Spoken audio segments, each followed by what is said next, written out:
The man merely sneezed absent-mindedly, yet unexpectedly roused the girl who had been dead for ages. She then slowly crawled out of the coffin. The bewildered man instantly panicked. In the critical moment, inspiration struck him. He swiftly grabbed a piece of chalk and drew a circle. Unexpectedly, it truly isolated the girl outside the perimeter. Deprived of sight, the girl groped outside the circle. A mysterious force seemed to block her path. Even straining with all her might, she couldn't breach this invisible wall. She searched the perimeter for a weak spot in the barrier. Inside, the man trembled in terror, but after circling the line 300 times, a rooster's crow shattered the brief silence. The enraged woman trembled, cursing as she drifted toward the coffin, constantly warning the man she wouldn't let him off. She then slowly lay down inside and sealed the lid. The man, having narrowly escaped, breathed a sigh of relief. But daylight always passes so quickly. Soon, night fell once more. The man came to the funeral hall just as he had the night before, to prevent the girl from suddenly leaping out of the coffin to attack him.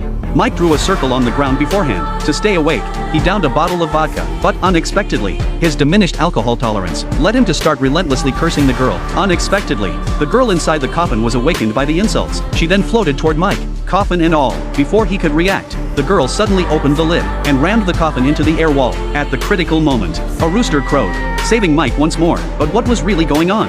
It turned out that just 3 days prior, an old woman had spotted Mike resting. Enchanted by the handsome young man, she became utterly captivated. Mike tried to shoo her away immediately, but the old woman suddenly appeared behind him. As she closed in relentlessly, Mike scrambled to dodge her advances. He planned to slip away when she wasn't looking, but her limbs moved with surprising agility. Just as he resigned himself to capture, he realized his body was already under her control. She swiftly lowered his posture.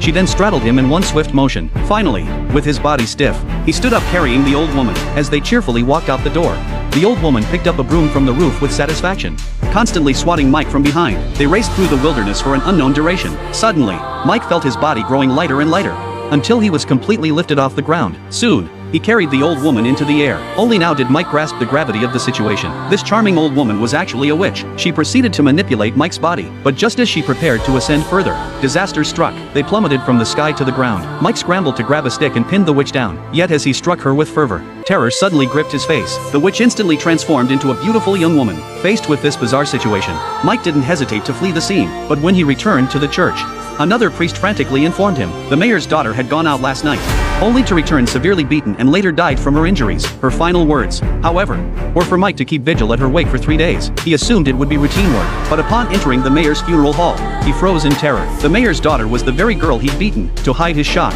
he feigned calm acceptance. The mayor detected nothing amiss. The girl's funeral proceeded as scheduled. After nightfall, her coffin was brought into the hall. To prevent the girl from seeking revenge, he kept reciting from the Bible. But soon, a single tear trickled from the corner of her eye. Seeing this, Mike panicked instantly. He hurriedly lit all the candles nearby. Suddenly, an eerie wind blew toward him. He had no